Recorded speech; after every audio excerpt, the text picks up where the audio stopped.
A very good morning to all my dear students of class 7th. Today we will continue our exercise 1.1 of chapter 1 Integers. Here we have question number 7. In a magic square, each row, column and diagonal have the same sum. Check which of the following is a magic square. So here we have two parts, part 1 and part 2, and in these part we have to check that which of the following is the magic square. So students, इस square में रोज हैं, columns हैं and diagonals हैं. रोज की बात करें तो रोज हम हॉरिजॉन्टल लाइंस को बोलते हैं. सो अगर यहाँ देखें तो यहाँ 3 रोज हैं. फर्स्ट रो है जिसमें कि एलिमेंट है 5, -1 and -4. Row 2 -5, -2 and 7 and row 3 0, 3 एंड -3. नाउ अब आते हैं कॉलम्स. कॉलम्स जो होती हैं वो वर्टिकल लाइंस होती हैं. सो कॉलम 1 की बात करें तो उसमें एलिमेंट्स हैं 5, -5 एंड 0. कॉलम 2 में है -1, -2, 3. कॉलम 3 में है -4, 7 एंड -3. अब बात करते हैं डायगनल्स की. स्टूडेंट्स, डायगनल्स जो होती हैं वो क्रिस क्रॉस लाइंस होती हैं. तो यहाँ स्क्वायर की 2 डायगनल्स हैं बेटा. कौन कौन सी 2 डायगनल्स हैं? जिसमें कि एलिमेंट है 5, -2 एंड -3 एंड दूसरी जो डायगनल है वो है -4, -2 एंड 0. तो यहाँ 2 इसकी डायगनल्स हो गई. 3 रोज हैं एंड 3 ही कॉलम है. अब बात करते हैं इस मैजिक स्क्वायर की. तो यहाँ बोला है कि मैजिक स्क्वायर जो होता है उसमें ईच हर एक रो का, कॉलम का और डायगनल्स का जब आप सम करते हैं तो वो सेम आना चाहिए. तो जब हम लोग इसकी रो 1, रो 2 एंड रो 3 का इंडिविजुअली सम करेंगे एंड सिमिलरली कॉलम्स का एंड सिमिलरली डायगनल्स का जब सम करेंगे तो अगर वो सभी के सम सेम कोई वैल्यू आ रही है तो हम इसे कहेंगे कि हाँ, ये मैजिक स्क्वायर है. इसे हम आंसर से समझते हैं किस तरीके से करना है. तो पहले हम लोग लेते हैं फर्स्ट पार्ट का फर्स्ट रो. तो रो 1 में अगर आप देखें, I have written here taking rows and I am taking here first row. The first row having element 5, -1 and -4. तो इन सभी को हमने ऐड किया और जब आप इन्हें ऐड करेंगे अवर आंसर विल बी 0. यहाँ आंसर आ रहा है 0. इसी तरीके से हमने रो 2 लिया जिसके एलिमेंट्स है -5, -2 एंड 7. इनको ऐड किया, again we are having 0. Similarly हमने थर्ड रो ली है जिसके एलिमेंट है 0, 3 एंड -3. इनका सम करें तब भी 0 आ रहा है. अब बात करते हैं कॉलम्स की. कॉलम्स के पहला जो कॉलम है इसमें एलिमेंट कौन कौन से हैं? 5, -5 एंड 0. तो पहले हमने इनको ऐड किया, again we are having 0. Now column 2 इस तरीके से ऐड किया, वी आर हैविंग 0. कॉलम 3 जब ऐड किया, अगेन वी आर हैविंग 0. अब बात करते हैं डायगनल की. तो पहले हम लेंगे डायगनल 1 एंड डायगनल 1 में कौन सा एलिमेंट है? 5, -2 एंड -3. इनको ऐड किया, we are again having 0. Next आते हैं हम लोग के डायगनल 2 और डायगनल 2 की जो एलिमेंट है वो है -4, -2 एंड 0. अब इनको जब हमने ऐड किया तो आंसर जो आ रहा है वो आ रहा है -6 because -4 plus -2 plus 0. So -4 plus minus is -2 plus 0 and -4 -2 plus 0 will be equal to -6. So अगर यहाँ देखें तो सभी रोज एंड सभी कॉलम्स का तो सम करके 0 आ रहा है और एक डायगनल जो है उसका सम भी करके 0 आ रहा है, but one of the diagonal is not having the sum equal to 0. तो उसका सम 0 नहीं आ रहा, that's why it is not a magic square. So इसी को मैंने लैंग्वेज में लिखा है. So it can be seen that each row and column add up to 0. हर एक रो और हर एक कॉलम का सम करके 0 आ रहा है. However, the sum of one of its diagonal is not 0. दोनों में से एक डायगनल का सम 0 नहीं है. Therefore, it is not a magic square. Now students, इसका जो पार्ट सेकंड है ये आपको खुद से अपने आप से ट्राई करना है और बताना है कि ये मैजिक स्क्वायर है या नहीं. So we are now moving to our question number 8. Now here we have question number 8. Verify a minus in bracket -b is equal to a plus b for the following values of a and b, and in the first part we have a is equal to 21 and b is equal to 18. Student, इसमें हम लोग को ये term आपकी given है and इस term के लिए हमें हर एक पार्ट को वेरीफाई करवाना है. दैट मीन्स वेरीफाई कराने का क्या मतलब होता है कि आप इसमें जो ए एंड बी की वैल्यूज़ है ये पुट कीजिए और चेक कीजिए कि इसका जो लेफ्ट हैंड साइड वाला पार्ट है वो राइट हैंड साइड वाले पार्ट के इक्वल आ रहा है या नहीं. सो देखिए, फर्स्ट एंड सेकंड पार्ट मैं आपको इसमें करके दिखा रही हूँ. फर्स्ट पार्ट में क्या है, ए की वैल्यू गिवन है एंड बी की वैल्यू भी गिवन है और जो हम लोग को गिवन टर्म्स है वो है a minus in bracket -b is equal to a plus B. अब इस टर्म का अगर हम लेफ्ट हैंड साइड वाला पार्ट देखें जिसे हम LHS कहते हैं, वो है a minus in bracket minus b। अब हम इसमें क्या करेंगे, इसमें a एंड b की वैल्यूज क्या करेंगे, पुट करेंगे। So 21 minus in bracket minus 18 and minus minus you know it is equal to plus, so 21 plus 18 will give us 39. Similarly we will put our value in the right hand side part. So right hand side में है हम लोग का a plus b, तो a plus b में हम लोग value put करेंगे 21 plus 18, again we are having 39. So as you can see that left hand side is equal to the right hand side, therefore the part is verified. Now we are moving to the second part. इसमें values given है 118 and 125. Now term हम लोग की same रहेगी क्योंकि हम लोग को कॉमन टर्म सबके लिए गिवन है और इसमें अलग अलग पार्ट्स में हम लोग को वैल्यूज पुट करके जस्ट इसको वेरीफाई करवाना है। सो टर्म वही है, हम लोग इसका लेफ्ट हैंड साइड वाला पार्ट लेंगे पहले, इसमें देखेंगे आंसर आ रहा है 243 एंड राइट हैंड साइड वाले पार्ट को जब आप सॉल्व करेंगे इसमें आंसर आ रहा है 243 again. So as you can see that left hand side is equal to the right hand side, therefore our part is verified again. So in this way you have to do the part third and part fourth of this question. Now we are moving to our next question, number 9. So this is our question number 9. Use a sign of greater than, less than or equal to in the box to make the statements true. So here we are having 5 parts and we have to put the symbols in the boxes to make the statement true. So this type of questions you already done in your assignments. So I am here solving the first part for you and remaining you have to do on your own. So in the first part as you can see minus 8 plus in bracket minus 4, then we have our box, then minus 8 minus in bracket minus 4. So again in this question we are solving for the left hand side and then for the right hand side. In the left hand side we have this one. So minus 8 we are just solving the brackets, plus minus will give us minus 4. Minus 8 plus minus minus and then 4 and minus you know we have to do the plus, and by adding 8 and 4 we will get 12 and we put the sign of the greater digit and the greater digit is the minus 8, therefore it is minus 12. Similarly in the right hand side you can see minus 8 minus in bracket minus 4, minus 8 is here, minus minus is again plus 4 and minus plus is minus, so we have to perform minus, that means 8 minus 4 will give us 4 and now the sign will be of the greater digit, that means of minus, therefore minus 4. Now you can easily compare between the minus 12 and minus 4.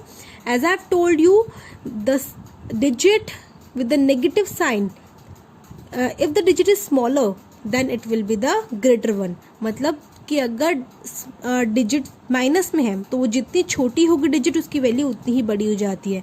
So as you can see between -12 and -4 will be greater. In the same way you have to solve each part of this question. Now we are moving to our next question, question number 10, which is the last question of this exercise. Now question number 10 is, a water tank has steps inside it. A monkey is sitting on the topmost step, that is the first step.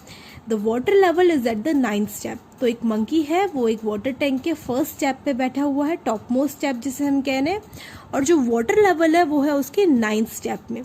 तो वो monkey जो है वो पहले नीचे जाएगा और उसे पानी पीना है और उसके बाद पानी पी के उसे ऊपर आना है.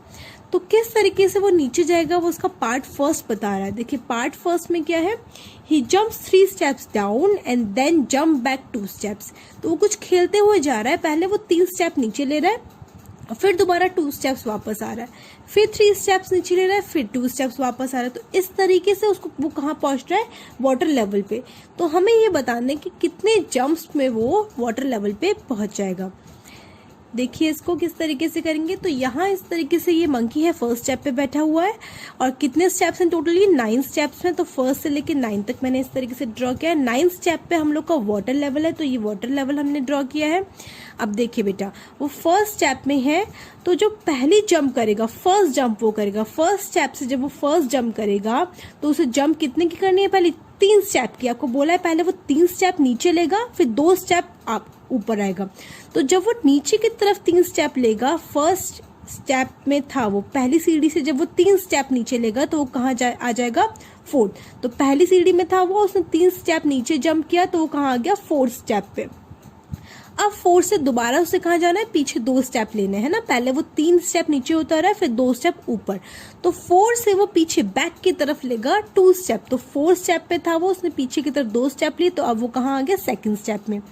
अब सेकंड स्टेप से फिर वो नीचे उतरेगा 3 स्टेप्स और, ठीक है, डाउनवर्ड्स और करेगा वो 3 स्टेप, तो वो कहाँ था, वो सेकंड स्टेप में था, 3 और उसने जंप ली नीचे की तरफ, 3 प्लस हो गया, 2 प्लस 3 कहाँ आ गया, वो 5th स्टेप में। अब 5 से फिर दोबारा से पीछे बैक की तरफ जा रहा है, तो फिर दोबारा से 5 माइनस 2, हर बार +3 होगा, देन -2, फिर +3, फिर -2, ठीक है। पहले 1 + 3 हुआ, 4 स्टेप पे पहुंचा, फिर 4 में से -2 तो सेकंड स्टेप, फिर सेकंड में +3 5th स्टेप, 5 से -2 थर्ड स्टेप, मतलब एक बार +3 देन -2 देन +3 देन -2, ठीक है। ऐसे इस करते करते ये 9th स्टेप पे यहाँ पे पहुंचेगा बेटा, और हमें ये बताना कितनी जंप्स में वो 9th स्टेप पे पहुंचे। जब हम लोग यहाँ पे आंसर 9 आ जाएगा तो हम इनको काउंट करेंगे कितनी जंप्स में वो पहुंचा। तो ये फर्स्ट जंप थी उसकी ऐसे, ये second, third, fourth, 5th, 6th, 7th, 8th, 9th, 10th, 11th jump में वो 9th स्टेप पे पहुंच जाएगा। सो ये हम लोग का पार्ट फर्स्ट का आंसर है। अब हम मूव करते हैं इसके पार्ट सेकंड की तरफ। अब सेकंड में क्या होगा कि वो ऊपर जाने की कोशिश कर रहा है, और किस तरीके से जा रहा है, पहले वो ऊपर की तरफ 4 स्टेप्स बढ़ा रहा है, उसके बाद दोबारा से नीचे आ रहा है 2 स्टेप बैक, फिर दोबारा ऊपर 4 स्टेप कर रहा है, फिर नीचे आ रहा है 2 स्टेप्स। तो बिल्कुल सिमिलर वैसे ही अब वो कहाँ है, यहाँ 9th स्टेप पे है, पहले वो 4 स्टेप्स ऊपर ले रहा है, तो 9th स्टेप पे था, उसने 4 स्टेप ऊपर लिए, तो -4, 9 - 4 इज 5th स्टेप, तो 5th स्टेप पे पहुंच गया। अब दोबारा से वो 2 स्टेप नीचे लेगा, तो 5th स्टेप पे था, 2 स्टेप नीचे लिए, तो 5 + 2 दैट मीन्स कहाँ आ गया, वो 7th स्टेप पे, फिर 7 - 4 अगेन वो कहाँ आएगा, 3 पे, 3 से फिर दोबारा से यहाँ से +2 होगा तो कितना आएगा, 5th से फिर दोबारा से ये -4 होगा तो कितना आ जाएगा, फर्स्ट स्टेप। हमें उसे फर्स्ट स्टेप में पहुंचाना था, तो फर्स्ट स्टेप में वो कितने जंप्स में पहुंचा, तो काउंट कर लीजिए 1 2 3 4 5, तो 5 जंप्स में वो फर्स्ट स्टेप पे पहुंच गया। तो ये हम लोग का सेकंड पार्ट का आंसर है। Now we are going to the third part. तो थर्ड पार्ट में क्या है, the number of the steps move down, जो डाउन की तरफ है उसको हम नेगेटिव इंटीजर से शो कर रहे हैं, और जो ऊपर की तरफ स्टेप्स ले रहा है उसे पॉजिटिव इंटीजर से शो कर रहे हैं। तो part first and part second को आपको इस तरीके से रिप्रेजेंट करवाना है, ठीक है। देखिए पार्ट फर्स्ट को कैसे करेंगे, if the steps move down, जो डाउन है उसको रिप्रेजेंट करें नेगेटिव इंटीजर से, और जो ऊपर जा रहा है उस स्टेप्स को कर रहे हैं हम लोग पॉजिटिव इंटीजर से। तो फर्स्ट पार्ट के लिए देखिए, पहले वो डाउन आया, कितने 3 स्टेप्स, तो -3, क्योंकि डाउन वाले को -3 लेना है।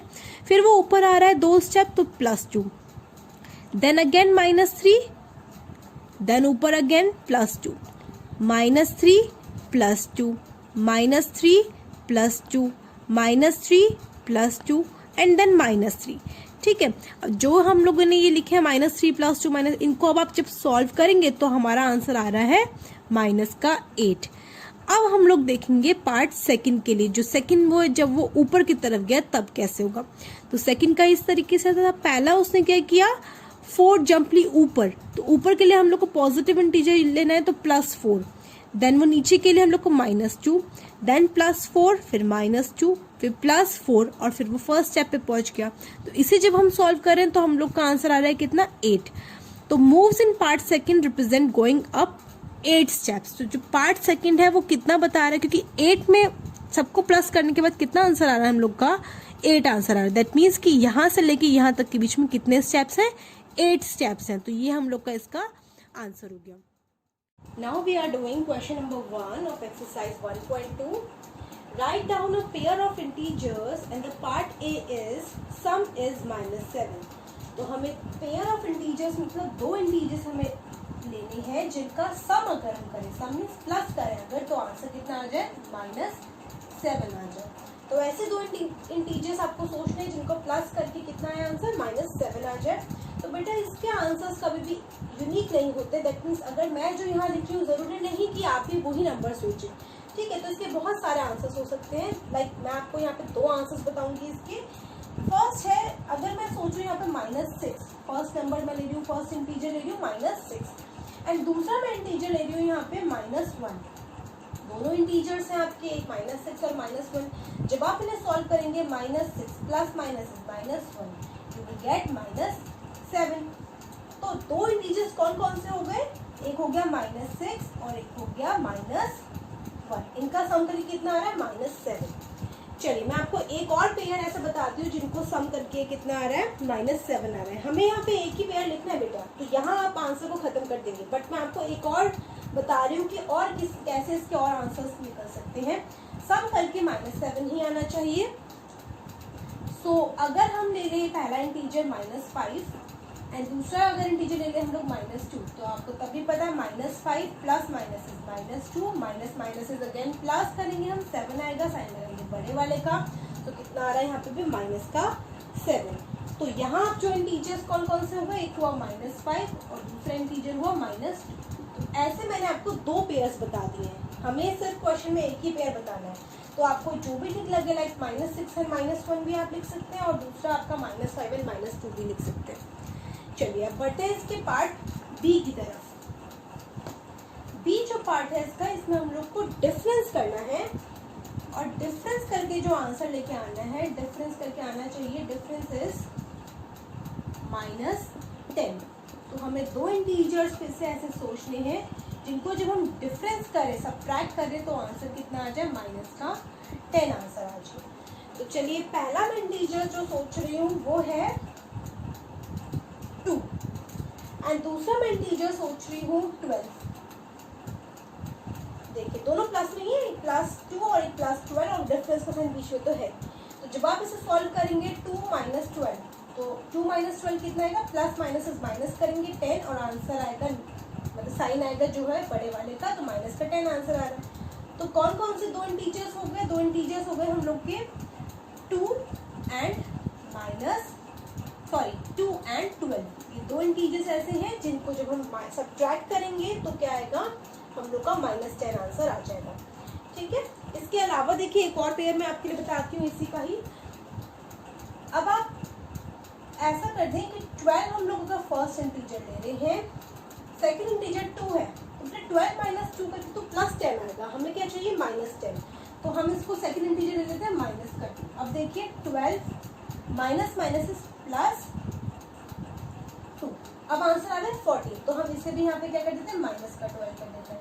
Now -12 + 2 will give you -10। तो दो इंटीजर्स एक और आप लिख सकते हैं, कौन कौन से, -12 एंड -2। ये वो दो इंटीजर्स है जिनका डिफरेंस करके कितना आएगा, -10 आएगा। तो यहाँ भी आपके पास दो आंसर मैंने बताए हैं। एक आंसर था आपका 2 एंड 12, जिन्हें डिफरेंस करेंगे तो आ जाएगा -10, और दूसरा आंसर है -12 एंड -2। इन्हें भी जब आप डिफरेंस करेंगे तब भी आंसर कितना आएगा, -10 आएगा। Now we are moving towards the part C. और पार्ट सी में क्या है, सी में है कि हमें सम करके चाहिए 0। दो नंबर्स को हम जब सम करें तो कितना आंसर आ जाए, 0 आ जाए। तो 0 लेके आना बहुत इजी होता है सम करके, बिकॉज हमें दो नंबर्स अपोजिट नंबर्स लिख देने हैं। लाइक अगर एक +5 है तो दूसरा -5 अगर होगा, तो आपको पता है दोनों 5 + -5, 5 - 5 विल गिव अस 0। तो कौन से दो इंटीजर्स बने, एक है 5 और दूसरा है -5। ये वो दो इंटीजर्स हैं जिनका सम करके कितना आ रहा है, 0। Now we are moving towards question number 2। Now question number 2 is 8. Write a pair of negative integers whose difference is 8. Just like our previous question, we have to think of a pair of negative integers whose difference is 8. जो आपने previous question किया है उसमें भी हमने इस तरीके से गैस किए हैं दो नंबर्स जिनको हम लोग डिफरेंस करें तो 8 आ जाए। बस यहाँ एक कंपल्शन और लग गई है कि हम लोग को जो दो इंटीजर्स लेने हैं वो दोनों के दोनों कैसे होने चाहिए, वो नेगेटिव इंटीजर्स होने चाहिए। ठीक है, और उसके बाद उनका डिफरेंस जब हम करें तो कितना आंसर आना चाहिए, +8। ओके, सो बिल्कुल सेम वैसे ही हम दो इंटीजर सोचेंगे जिनको हम लोग जब डिफरेंस करें, दो नेगेटिव इंटीजर्स जिनको डिफरेंस करें तो 8 आ जाए। देखिए पहला इंटीजर अगर मैं लेती हूँ -1 एंड सेकेंड इंटीजर मैं लेती हूँ -9, तो इसे जब आप सॉल्व करेंगे -1 minus minus is +9, -1 + 9 is equal to +8। आ रहा है ना आंसर 8। तो कौन कौन से दो इंटीजर हो गए, एक हो गया -1 और दूसरा हो गया -9। ये दो इंटीजर्स हैं जिनका जब हम लोग डिफरेंस कर रहे हैं तो आंसर कितना आ रहा है, प्लस का 8 आ रहा है। चलिए इसका बी पार्ट आप लोग खुद से करेंगे। पार्ट सी देखते हैं। पार्ट सी में क्या है कि हम लोग को दो इंटीजर्स लेने हैं इस तरीके से कि जिन्हें, और वो इंटीजर्स होने चाहिए, एक तो पॉजिटिव और दूसरा होना चाहिए नेगेटिव इंटीजर, और डिफरेंस करके आ जाए। देखिए right pair of a negative and a positive integer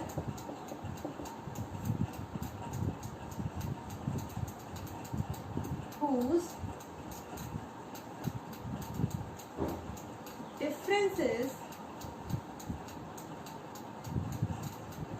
difference देखते हैं कितना आना चाहिए। डिफरेंस इज -3, तो -3 इनका डिफरेंस आ जाए। ये हमें दो इंटीजर्स लेने हैं, एक पॉजिटिव होना चाहिए और एक नेगेटिव होना चाहिए। ठीक है, तो देखिए दो इंटीजर्स हैं, एक मैं पॉजिटिव ले रही हूँ और एक मैं नेगेटिव ले रही हूँ, दूसरा मैं पॉजिटिव इंटीजर ले रही हूँ, और इनका डिफरेंस कभी कितना आना चाहिए, -3। चलिए सो फर्स्ट अगर मैं इंटीजर लूँ इस तरीके से कि वो हो -1, और दूसरा अगर हम लें +2, तो देखिए इसे जब हम सॉल्व करेंगे बिल्कुल -1 -2 और आंसर कितना आएगा, -3। एक नेगेटिव है और दूसरा पॉजिटिव इंटीजर है, दोनों को जब हम डिफरेंस करें तो आंसर कितना आ रहा है, -3। तो द सेम वे आपको पार्ट बी खुद से करना है बेटा। Now we are moving to question number 3। Now moving to question number 3, in a quiz team A scored -40, 10 and 0 and team B scored 10, 0 and -40 in 3 successive rounds. Which team scored more? तो यहाँ हम लोग को दो team given है। Team A की अगर हम बात करें तो टीम A ने स्कोर किया है कैसे, फर्स्ट उसने स्कोर किया -40, देन उसने 10 स्कोर किया है, देन उसने 0 रन स्कोर किया है। ठीक है, और सिमिलरली टीम B ने स्कोर किया है हम लोग का, टीम बी का स्कोर है, पहले उसने 10 स्कोर किया, after that 0 and after that -40। तो ये स्कोर्स हैं दो अलग अलग team A and team B के। हमें फाइंड करना है विच टीम स्कोर्ड मोर, दोनों टीम्स में से किसने स्कोर ज्यादा किया। तो अगर मैं बात करूं score of team A, total score अगर हम बात करें, हम टोटल और लगा देंगे, टोटल स्कोर ऑफ टीम ए, इनको क्या करना पड़ेगा, जो स्कोर्स उसने इंडिविजुअली 3 सक्सेसिव राउंड्स में लिए उनको हम क्या कर देंगे, ऐड। तो -40 + 10 + 0, answer will be -40 + 10 will give you -30। तो टीम ए का स्कोर हो गया -30। सिमिलर हम क्या करेंगे, टोटल स्कोर निकालेंगे टीम बी के लिए, और टीम बी, तो इनके लिए भी हम ऐसे ही ऐड करेंगे 10 + 0 + -40, और जब आप इन्हें ऐड करेंगे तो अगेन हम लोगों को कितना आएगा, -30। तो यहाँ अगर देखा जाए कि किस टीम ने ज़्यादा स्कोर किया है, तो as you can see both team scored equally, so the score of both teams are equal. So answer हम इसका लिखते हैं, I'm rubbing the question. Last में हम इसे कंक्लूड करेंगे, score of both teams are equal. So this will be our answer. अच्छा, एक चीज और पूछिए क्वेश्चन में कि क्या हम एडिशन जब करते हैं स्कोर्स का, तो क्या हम स्कोर्स को आगे पीछे कर सकते हैं, इंटीजर्स को आगे या पीछे ले सकते हैं। तो यहाँ पे आपने देखा कि यहाँ -40 पहले है, देन +10 है, देन 0, एंड टीम बी की बात करें 10, 0 एंड -40। आंसर अगर आप देखें दोनों टीम का कितना आ रहा है, सेम। तो एडिशन में अगर इंटीजर सेम है और हम इनको ऐड कर रहे हैं, तो अगर इंटीजर्स आप आगे पीछे कर दें तो there is no effect in its answer. जैसे कि अगर मैं 4 + 2 करूँ तो आंसर कितना आ रहा है 6 आ रहा है, और अगर 2 + 4 करें तो भी आंसर कितना आ रहा है 6 आ रहा है। सेम केस आपके इंटीजर्स का भी है, अगर मैं 4 + -2 करूँ आंसर कितना आएगा 2 आएगा, बिकॉज 4 + -2 4 - 2 इज 2। सिमिलरली अगर मैं आपका -2 + 4 करूँ तब भी आंसर कितना आएगा बेटे 2 आएगा। सो एडिशन में क्या होता है कि चाहे आप क्या करें इंटीजर्स को आगे पीछे कर दें, there is no effect on the answers. So इसका जो सेकेंड पार्ट है उसमें क्या है कि हाँ हम बिल्कुल आगे पीछे इंटीजर्स को कर सकते हैं in the addition. We are not writing that one in our answer, you can just left your answer over here. So students, that's all for today. We will continue our chapter 1 in our next video. Till then, thank you so much. Take care.